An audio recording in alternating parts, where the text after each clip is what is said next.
นี่คือผักศาลาลอยน้ำเดี๋ยวศาลาลอยน้ำพุงตังน้อยนะน้ำมาหลายเพื่อก็เลยพัดกันทั้งภาคนะมีจังภาคนะน้ำมันหลายมากช่วงนึงได้แต่ว่ามื้อนี้น้ำแห้งพี่น้องมื้อนี้น้ำแห้งนะน้ำกันนี่เราลอดพื้นเลยนี่มันที่ลอดพื้นแบบนี้นี่เข้าไปนี่แหละ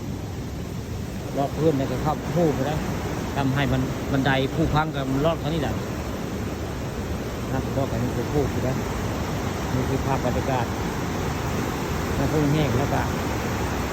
บันไดเสียหายไปบันไดอันพุ่งตรงนี้นี่คือภาพบรรยากาศตอนเช้าแล้วก็ภาพ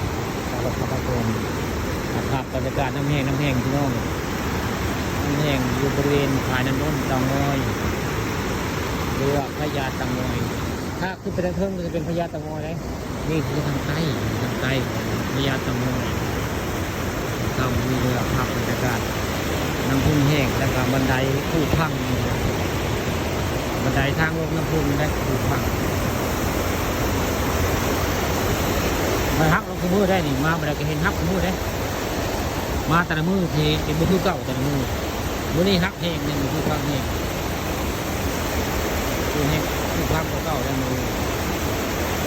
คู่พังบรรยากาศถ่ายน้ำล้นระหว่างแยกมาตะวันพี่น้องน้ำกาแห้งแล้วมันน้ำแห้งน้ำบริเวณการน้ำล้นตะวัน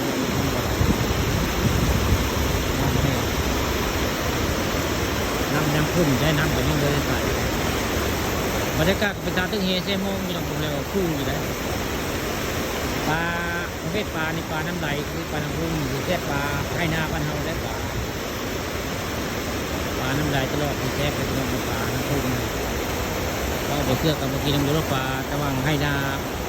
ปลาทงไข่ทงนาก็ปลาน้ำพุ่งมีปลาน้ำพุ่งคือแค่ปลาเล็กน้อยก็คือกับแม่ปลาน้ำไหลคือแค่ปลาทั้งปลาน้ำวน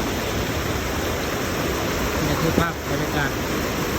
อันปลาน้ำล้นคือภาพกระทุ่งเสียหายตาของทางเดินมาลงเท่านะตัวเป็นกระปลาเติมปลาเป็นกระปลาเติมปลาภาพบรรยากาศตะวันตอนเช้าพี่น้องวิ่งตอนเช้าแล้วมาให้เบิ่งมาชมนี่คือภาพความเสียหายอยู่บริเวณน้ำพุงเตางอยเนี่ยนี่คือเป็นพาน้ำล้นเพิ่นได้มองนี่พาน้ำล้นเรียกว่าแก่งเตางอยเนี่ยมองนี่